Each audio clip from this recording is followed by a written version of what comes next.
Sometimes we can create artificially a look like they had a Cushing disease called Cushingoid-like syndrome.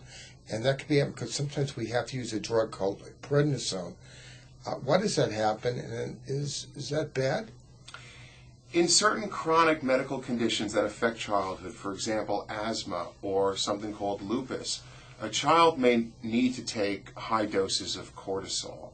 And in situations like that, medications like prednisone or hydrocortisone are cortisol and may in fact give the child the appearance of a child who has Cushing syndrome, and that's often referred to as Cushingoid.